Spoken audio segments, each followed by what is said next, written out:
Jonas capítulo 3, versículo 1. Vamos ler até o versículo 4, você pode acompanhar? Diz assim a palavra do Senhor. A palavra do Senhor veio a Jonas pela segunda vez. Vai agora à grande cidade de Nínive e proclama a mensagem que eu te ordeno.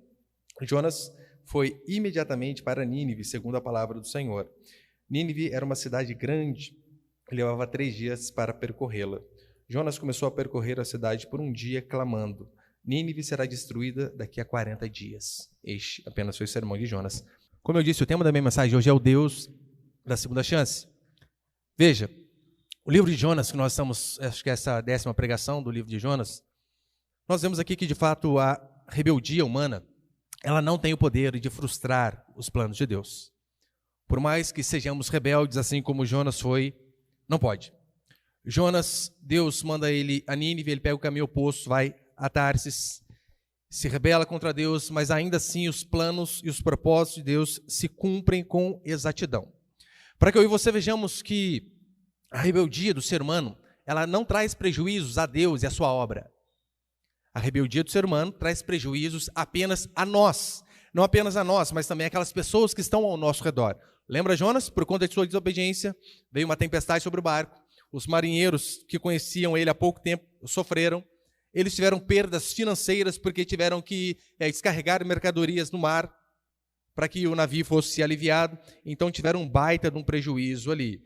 E mesmo com todo esse prejuízo, com todo esse sofrimento de Jonas, daqueles homens, a vontade de Deus, ela foi plenamente feita. Se a rebeldia humana não frustra os planos de Deus, as motivações do homem também não. Por quê? O homem ele pode fazer o que Deus lhe ordena, até com motivação errada, mas se Deus manda fazer, o propósito do Senhor vai se cumprir. Um exemplo é Jonas, veja, ele vai pregar a Nínive com a motivação de não querer ver aquelas pessoas arrependidas, mas querer vê-las condenadas. Jonas, ele prega a mensagem do arrependimento, apenas esse sermão de 5 palavras no hebraico, sem vontade de pregar, sem preparo nenhum. E diz a Escritura que esse homem, com má vontade, prega esse sermão, não querendo que as pessoas se convertessem, e ainda assim as pessoas se convertem. Diferente de Jeremias, né? Jeremias pregava com lágrimas, querendo que as pessoas se arrependessem.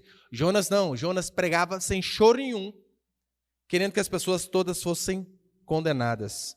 Ou seja, mesmo que o profeta estava com as suas motivações em descompasso com a vontade divina, a vontade do Senhor sempre vai prevalecer. Isso sem dúvida. Eu quero hoje, então, passar 3 princípios aqui com base no começo aqui do capítulo 3 de Jonas. Põe primeiro, por favor.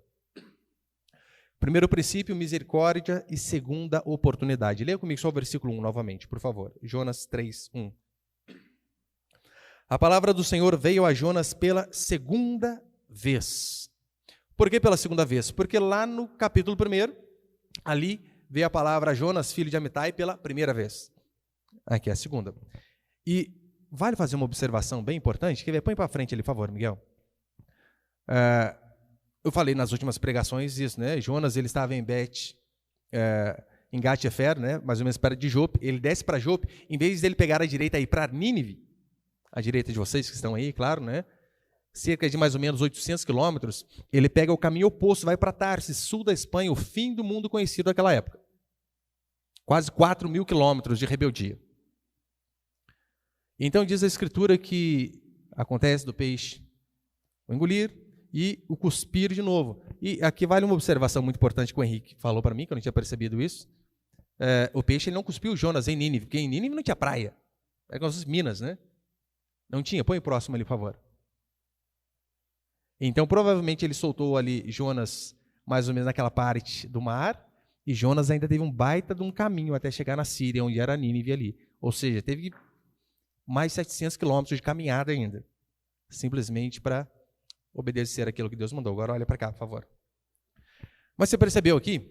Deus, em sua soberania, mesmo um profeta sendo rebelde, duro de coração, ele resolve dar uma segunda chance àquele homem. Porque Deus estava querendo mostrar de forma explícita que o Senhor, ele queria se manifestar ao povo de uma fronteira além do povo hebreu. Ele queria se manifestar aos assírios e ele assim o faria. E assim, de fato, ele fez. Então, ainda que o homem seja rebelde, quando o Senhor ele diz que algo vai acontecer, pode ter certeza, assim acontece. Jonas, ele é um dos profetas, talvez um dos, não, né? O profeta mais estranho de toda a Escritura. Por que eu digo isso? Estranho e ingrato. Nós vemos que ele não se esforça nada para preparar um sermão, para pregar com má vontade, e o efeito da sua pregação são milhares de pessoas se convertendo, centenas de milhares se convertendo. O oposto daquilo que nós vemos hoje. É tão certo.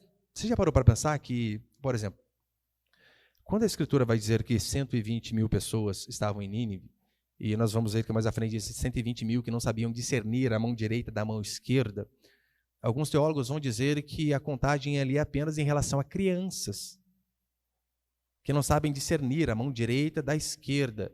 Se fossem levar em consideração adultos, algumas estimativas de mais ou menos 600 mil pessoas em Nínive, naquela época. E então, Jonas prega e diz a Escritura que a cidade inteira se arrepende. Jonas pregando com esse monte de gente se convertendo, Pentecostes que teve 3 mil se convertendo, meu irmão, fica tão irrisório. Vira quase nada comparado com a pregação de Jonas. A pregação de Pedro foi espetacular em Pentecostes. Mas em termos de efeitos do que ela causou, essa pregação aqui teve um efeito muito maior. Mas veja, Jonas, ele se recusa a ser compassivo com aqueles homens que eram perversos. Ele não quer ter compaixão daquelas pessoas, mesmo Deus tendo tido compaixão dele, mesmo Deus dando uma segunda chance a ele. Diz a Escritura que Jonas ele vai a Nínive e vai com a cara feia. Não. O Senhor te salvou sim, mas o povo tem que ir para o inferno. Não, eu não quero que eles se convertam de jeito nenhum. E veja, em toda a Escritura nós vemos Deus, um Deus extremamente gracioso, assim como ele foi com Jonas. Por mais duro de coração que o homem seja, nós vemos que o Senhor, de fato, ele é bondoso, ele é gracioso, ele dá segunda, terceira, quarta, várias chances para o ser humano. É tão certo que a Bíblia vai dizer que a respeito desse povo, que a maldade deles chegou até o céu. Apenas uma ilustração para mostrar de quão perverso o povo era. Falei nas últimas pregações também, lembra? O povo, eles arrancavam a língua dos exércitos inimigos, eles empalavam os seus adversários, né?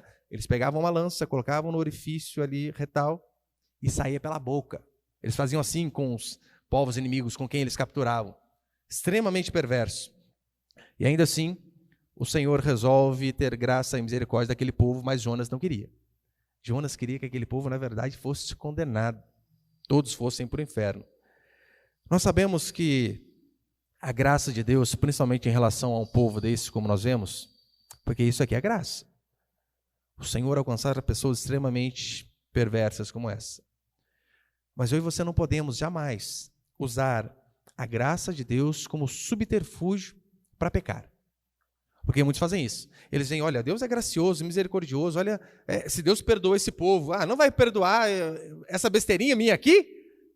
Isso aqui é coisa pouca, comparado com os assírios. Então eles acabam deturpando a graça do Senhor e transformando a liberdade em libertinagem e fazendo aquilo que é errado. É tão certo que Paulo, em Romanos 5, olha o que Paulo diz, Romanos 5:20. Sobreveio a lei para que avultasse a ofensa, mas onde abundou o pecado, superabundou a graça. Eu gosto mais dessa versão, ao meio da revista atualizada aqui, mas olha o que ele diz, onde superabundou o pecado, onde abundou o pecado, superabundou a graça. Ou seja, onde teve muito pecado, a graça teve uma medida ainda maior. Aí, por conta disso que Paulo falou, muitos com um entendimento totalmente errôneo, sabe qual foi a conclusão que eles chegaram? Calma aí, se onde abundou o pecado, superabundou a graça? Ora, quanto mais a gente pecar, mais graça vai ser derramada sobre nossas vidas. Esse é um entendimento lógico. Eu já vi muitas pessoas com esse entendimento. Foi isso que Paulo quis dizer? Óbvio que não. Claro que não. Tanto é que ele já começa no capítulo 6 corrigindo. Olha, ele faz uma pergunta até retórica, né? Mas olha o que ele diz, Romanos 6, versículo 1 e 2. Que diremos, pois? Permaneceremos no pecado para que seja a graça mais abundante? De modo nenhum. Como viveremos ainda no pecado nós, os que para ele morremos? Ele faz uma pergunta retórica. Como assim? Permaneceremos no pecado para que a graça seja mais abundante? Porque este era o entendimento. E ele mesmo responde, mas de forma nenhuma. Portanto, passagens que falam a respeito da graça e da misericórdia do Senhor, como diversas outras, como aqui nós estamos lendo Jonas 3, mas de forma alguma são o estímulo ao pecado. De forma alguma. A obediência sempre será a melhor maneira de prevenir desgraça. Pode ter certeza. A obediência é a melhor maneira de se prevenir desgraça. Se Jonas tivesse sido obediente desde o começo, ele não teria passado tudo aquilo que ele passou. Não teria tido perdas financeiras, não teria causado prejuízo aos seus conhecidos e amigos. Não teria passado 3 dias no ventre do peixe. Então, a obediência sempre será a melhor maneira de prevenir desgraça sobre a minha e sobre a sua vida. E sabendo disso, é de suma importância também para que eu e você tenhamos isso em mente, que Deus, ele é misericordioso. Ele foi misericordioso com esse povo, coisa que nós não devemos abusar da sua graça. Mas em si, quando errarmos, sabemos que há um advogado diante de Deus para nos defender. Quando há um arrependimento genuíno, saber que, olha, por mais que nós tenhamos pegado caminhos tortuosos, assim como o filho pródigo, lembra? O filho pródigo, ele basicamente desejou a morte do pai, dizendo, não, dá minha parte da herança aqui que eu vou embora. Ele vai, quando ele volta, todo arrebentado, sujo, o pai o recebe, e aquilo é apenas um símbolo do nosso Deus, mostrando que toda vez que houver arrependimento, o Senhor vai estar de braços abertos para nos receber. Sempre vai estar. Nós vemos isso acontecendo com Abraão. Abraão, o pai da fé, foi incrédulo, dá para acreditar? Não sei se até a redundância, né? Abraão, o pai da fé, foi incrédulo, dá para acreditar? Foi. Incrédulo.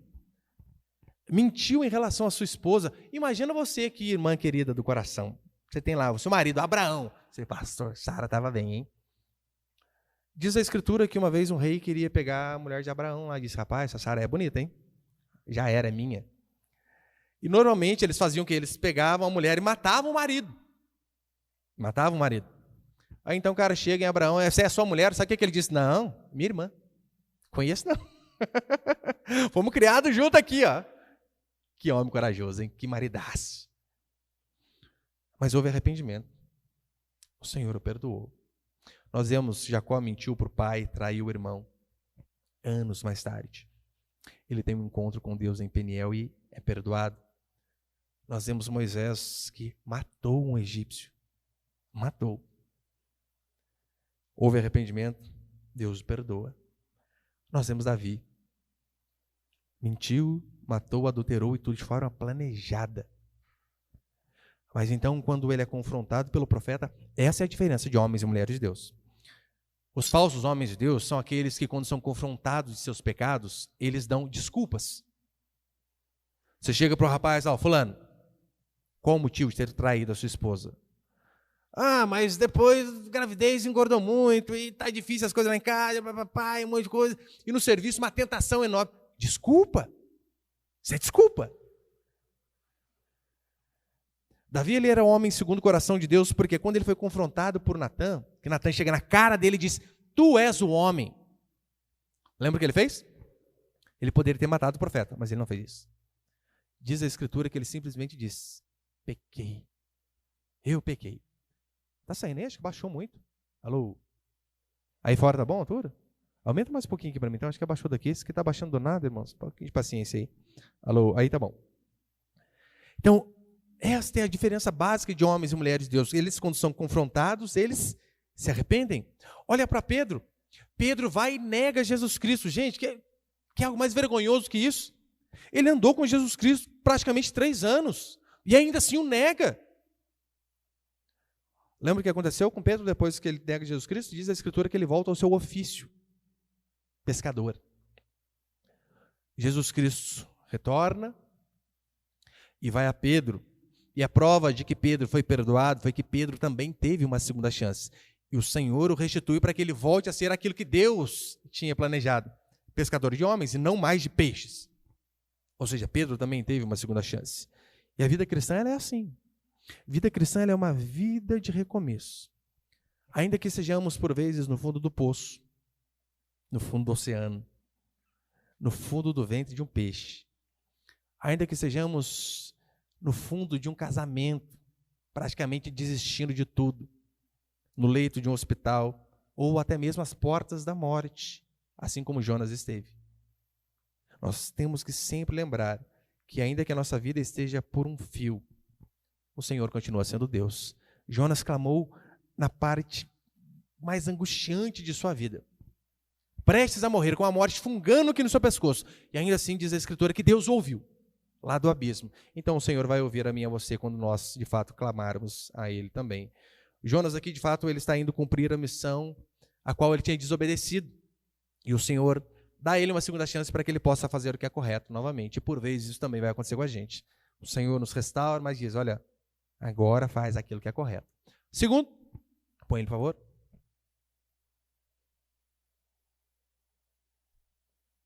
Segundo, o pregador não é dono da mensagem, mas servo dela. Versículo 1 e 2, acompanhe comigo. A palavra do Senhor veio a Jonas pela segunda vez, vai agora à grande cidade de Nínive e proclama a mensagem que te ordeno. Jonas foi imediatamente para Nínive. Agora ele nem rolou, né? Segundo a palavra do Senhor, Nínive era uma cidade grande e se levava 3 dias para percorrê-la. Veja, Satanás, ele, de forma ardilosa, quando ele quer que as pessoas não sejam salvas, ele usa 2 estratégias, basicamente. A primeira, ele tenta impedir a palavra de Deus de ser pregada. Pega um Jonas desobediente e vai para o lugar oposto. Se ele não consegue lograr êxito através dessa artimanha, fazer com que a palavra deixe de ser pregada, ele vai para a segunda alternativa, que talvez é que muitos caem. Ele faz com que as pessoas deturpem aquilo que Deus mandou dizer. Com que as pessoas venham a perverter a palavra de Deus, venham a mudar algumas coisas ali para que de fato a palavra não seja pregada do jeito que deveria ser pregada. E nessas daqui você pode ter certeza, muitas e muitas pessoas caem. Porque a tentativa de deixar esse evangelho que é mais palatável, todo pastor tem. A tentativa de fazer com que a mensagem ela seja mais aprazível aos ouvidos, para que a igreja se encha mais a cada dia, todo pastor honesto tem. E ele vai lutar contra isso durante toda uma vida. Olha, Deus diz isso, né? Mas e se eu desse uma mudadinha aqui, ou se eu colocasse uma palavra para dar uma amenizada lá? Talvez as pessoas não seriam tão impactadas. É uma tentação de todo pastor. E veja que aqui a tarefa do profeta é apenas uma. Deus manda, ele ouve e repassa. Apenas essa é a missão do profeta Jonas aqui. Ele não está autorizado a alterar a palavra, não está autorizado a revisar a palavra, a atualizar a Bíblia. Tem ou não tem? Tem pastor que diz isso? Precisamos atualizar a Bíblia. Não temos essa possibilidade. Pelo menos é isso que o Senhor diz aqui. E muito menos ele pode deixar de pregar. É por esse motivo que o pregador, ele não é a fonte da mensagem, ele não é a origem da mensagem, ele é apenas o transmissor. Por isso que quando eu venho aqui falar em nome de Deus, eu não venho falar algo de minha cabeça, uma ideia que eu tive, algo que eu acho melhor.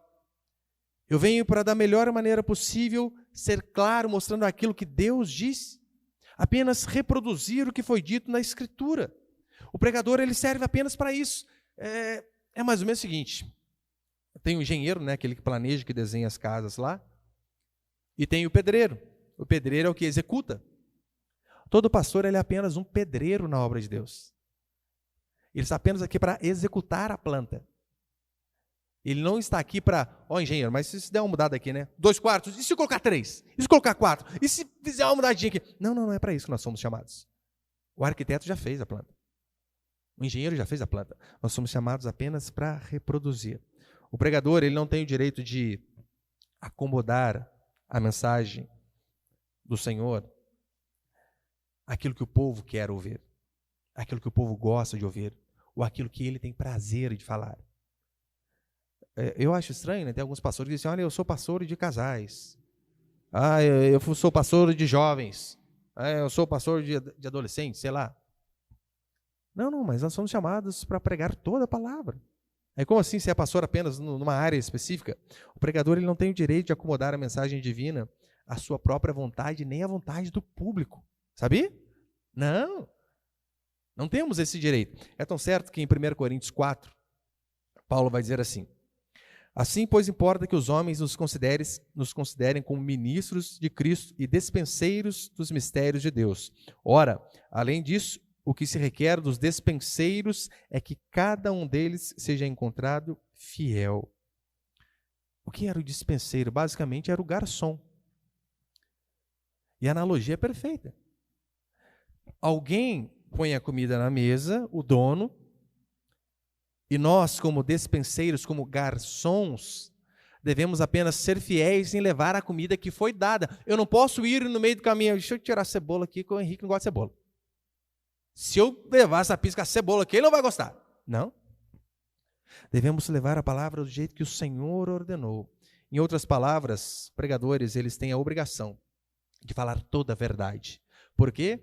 Ora, porque a dispensa de Deus é a Escritura. Então é de suma importância que preguemos toda a Escritura. A Bíblia deve ser o conteúdo da pregação. Eu falei para os irmãos, né? Essas últimas semanas aí, veio uma família para a nossa igreja, e a moça me dizendo assim, olha, pastor, eu tomei um susto na hora que o senhor começou o culto assim, abra a Bíblia comigo lá no Evangelho de Lucas. Por que você assustou? Há 1000 anos que eu não sei o que é ouvir isso. Abra sua Bíblia comigo. Eu falei, mas que prega lá de onde você veio, meu Deus do céu? Ela não, lá às vezes é uma série no livro sobre saúde, depois uma série de mensagens no livro sobre família, uma série de mensagens no livro sobre tal coisa, e nada de Bíblia. Então olha para você ver o absurdo a cada dia mais que nós temos visto acontecer. É por esse motivo que, né, não é ideia minha a questão de pregar de forma expositiva, igual eu estou fazendo em Jonas, igual eu estou fazendo em Lucas. É porque os homens de Deus do passado fizeram assim. Quando você pega um livro e você começa a pregá-lo de forma expositiva, né, do capítulo 1 até o final, meu irmão, nós vamos pregar todo o conteúdo da palavra. Até aquelas passagens mais difíceis, mais problemáticas, aquelas passagens que, por vezes, tem pregações que eu não gosto de pregar. Tem assuntos que são difíceis, mas se está na sequência, não tem como fugir. E a certeza da igreja ser alimentada com tudo aquilo que a palavra de Deus ordena. Porque o corpo, o meu e o seu, ele não funciona assim, ele não precisa de uma dieta balanceada. Você não, ainda que a carne seja boa, você não vive só de carne, você precisa de legumes, você precisa de salada, você precisa do amargo, você precisa do azedo, você precisa do doce. Em relação à palavra de Deus é a mesma coisa. Portanto, o púlpito ele não é uma relação de comércio entre garçom e cliente. Não é assim. A pregação, ela não tem que ser baseada naquilo que os irmãos gostam, e nem na preferência do pastor, e sim naquilo que Deus ordena. Eu, como pastor, sou servo dos irmãos, estou aqui para servir. Como pregador, eu sou servo de Deus em primeiro lugar, para que eu possa pregar aquilo que Ele mandou e não aquilo que o povo quer ouvir. Porque senão, você sabe, tem lugar que as pessoas querem ditar a pregação. Não prega isso aqui que eu não gosto, não prega aquele assunto. Uma vez eu vi certo que é uma ilustração, mas vale a pena, né?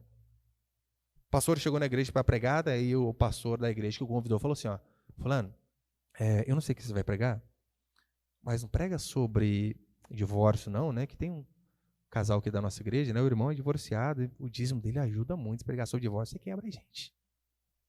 O pastor, tá bom. Pastor, tal coisa. Não prega sobre vício, bebida, você gasta essas coisas, sabe por quê? Tem um pessoal aqui que gosta dessas coisas, só que eles contribuem muito com a igreja. Se o senhor falar, eles vão ficar bravos. Ô, pastor, só mais uma coisinha. Não vai pregar sobre roupa, indecência, essas coisas não, que, nossa, tem uma irmã empresária aqui que, gente, ela ajuda muito, mas você falar que a roupa dela não é de Deus, ela vai ficar brava, pode ir embora. O pastor pegou só o paletó dele e colocou no cinto do microfone, você vai, não tem nada para pregar aqui então? Nada pode. Não, de forma nenhuma. Não são as pessoas que determinam aquilo que deve ser pregado, mas sim a Escritura. E pronto, acabou. E terceiro e último, põe ali, por favor.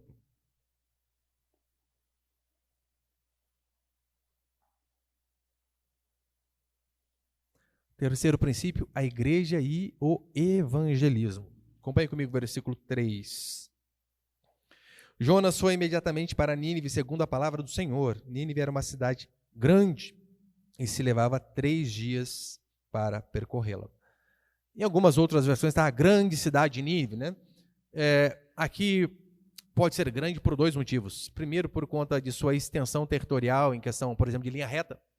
Nínive tinha mais ou menos ali 96 quilômetros, então você divide aí 3 dias de caminhada, 32 quilômetros por dia. Jonas ia ter que caminhar pregando. Mas há um segundo ponto, onde Nínive ela seria grande por conta da idolatria. Uma cidade extremamente pagã, extremamente idólatra. alguns historiadores vão dizer que o panteão assírio, né, de deuses assírios, havia ali de 3 a 4 mil deuses. Você pensa que a Aparecida, quando você entra lá naquelas lojinhas, tem muito santo? Você não tem noção como que era aqui em Nínive. Realmente o pessoal estava tudo perdido. Só que veja, a igreja, ela deve levar a mensagem para fora. O profeta, ele estava preocupado apenas em pregar dentro dos portões, por isso que ele não queria que as outras pessoas tivessem acesso. Aí Deus vem e diz, não, os de fora também precisam ouvir a mensagem. Aquelas pessoas também precisam ouvir, para que elas possam se arrepender e possam mudar. E Jonas não queria ir. E ao longo da história da igreja, se você ler, por exemplo, o livro de Atos, você vai ver que no começo as pessoas tiveram muita dificuldade tremenda em sair e ir pregar. Tanto é que em Atos teve que haver uma grande perseguição para que o povo fosse pregar para tudo que é canto. Porque o povo estava acostumado, não, nossa igrejinha aqui está uma maravilha, bem acomodada, os irmãos são bênçãos, são jóia. E Deus, tem gente perdida, não, Senhor, mas aqui está bom. Perseguição, o povo é espalhado, e à medida que o povo é espalhado, o evangelho também é espalhado.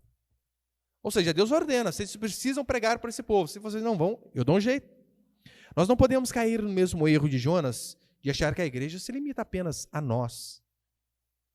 Olha, contando que a gente esteja salvo aqui, o resto, né, que se exploda. Literalmente, era isso que Jonas queria. Que se exploda o resto. Estamos nem aí para eles.